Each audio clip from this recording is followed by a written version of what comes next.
Hello everyone and welcome to the course on TensorFlow 2.0.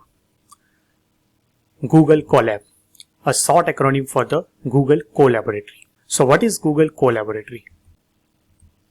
So it's like a Jupyter notebook only, but we added lots of bonus feature with it.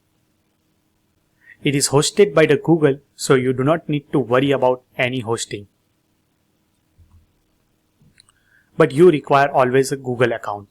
But I am sure that all of us has Google account. Now as this is hosted by the Google, you do not require any kind of installation. As this is hosted inside the Google Cloud environment, the network speed is also very much fast. So whether you want to download a very large file for your data analysis purpose, you can just easily get it. You can write this Python code directly inside the browser. And all those notebook files are stored inside the Google Drive. So you do not need to fear about losing any of your code you have written. And many of the data science library which we require throughout this whole course already installed inside this Google Colab. It gives the support of CPU, GPU and a TPU. This GPU and TPUs are the specialized kind of hardware specially designed for the deep learning kind of applications. And you do not need to worry about the local installation setup for it. With just matter of few clicks, you can change your hardware acceleration. I will show you how to do those runtime environment change. So let's go to either of this URL and let's dive into Google Colab. You can either go to colab.research.google.com directly, or you can go to the google.com/Google Drive or a /drive/. So let me just switch over to browser and first we'll go to the colab.research.google.com, or you can just simply search for Google Colaboratory and you can go to the colab.research.google.com. And once you open this Colab, there is a one pop-up has been opened, which immediately shows you what are the recent notebook file you have already interacted with. There is some example has been given. You can access the Google Drive notebook file directly inside this Colab, or you can import your code from the GitHub, or if the code is available on your local machine, you can just choose file from here. So there is a number of ways you can start working with this Colab. As of now, let me just cancel it. And from here, you can create the new one. But this is the one way to enter into Colab.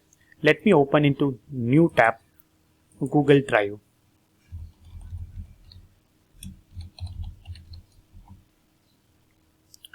And let's go to the google.com/drive.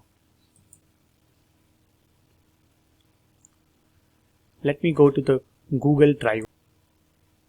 Now you can see already my account has been logged in.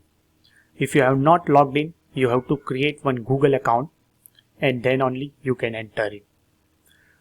Now to enter into Colaboratory, you can go to the new, more, and from here you can just select Google Colaboratory.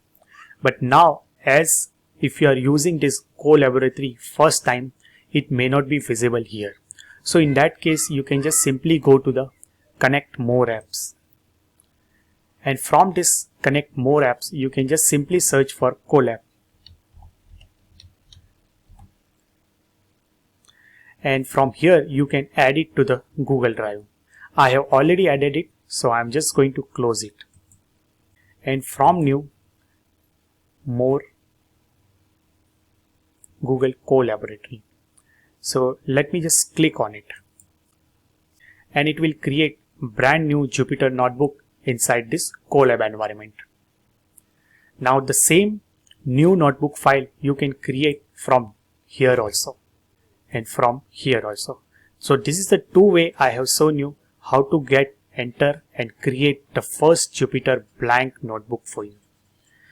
Let's rename the name of this Jupyter notebook.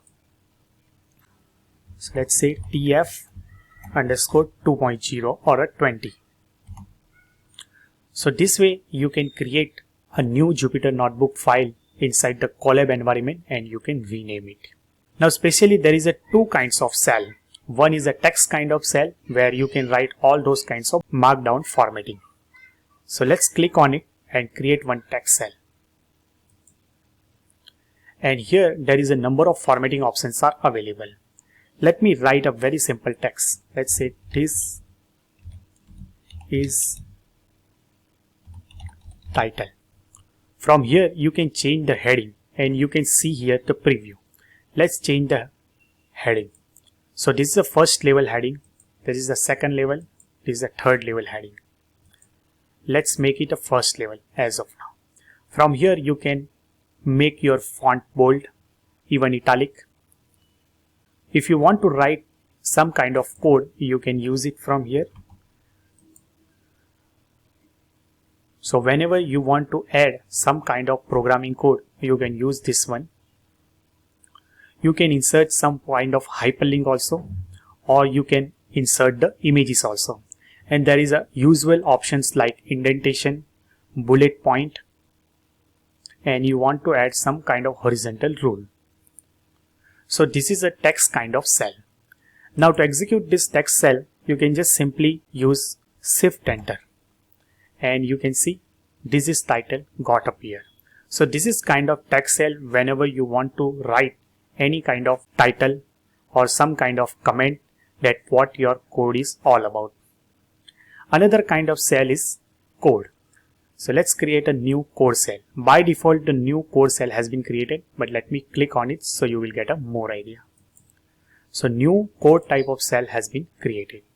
Now here you can write all those Python code. So let me write a very simple one. Let's say print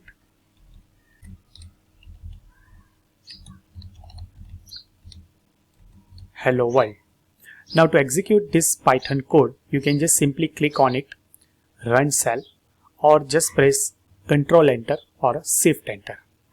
Now it says that cell has not been executed in this section yet. So just click on it. And you can see on a top right corner, it start connecting to the Google hosting environment.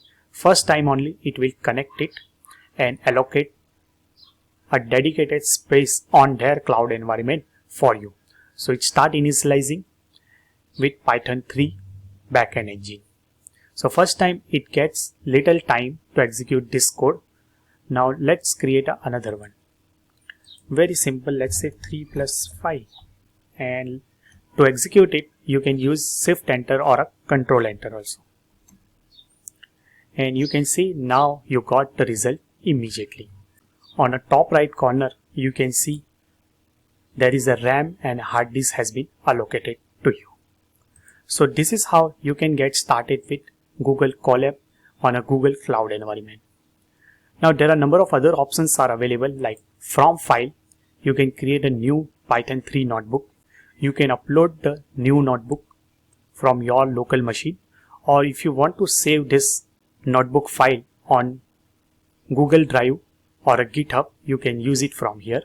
You can download it into two different formats, either .ipynb file or .py file, or you can just simply save it. Apart from that, there are a number of other usual options are available, like inserting cell, inserting text cell. You can change the runtime from here. So from runtime, just change runtime type. So runtime type will be a Python 3, or you can use Python 2 also. But throughout this whole course, we are going to continue with a Python 3. And in case of hardware acceleration, you can use either GPU or a TPU. None means you are already using the CPU. So let's continue with the CPU as of now. And just cancel it. From the tools, the number of setting options are available. Like if you want to change the font, theme, font size, you can change it from here. Alright, so this is all about Google Colab. Till now, we are just getting started with the Google Colaboratory, but we haven't touched anything related to TensorFlow. So in the next video, we'll see how to get installed this TensorFlow and activate in a Google Colab environment. with just one single line of magic command. So that's all about this video. See you into next video.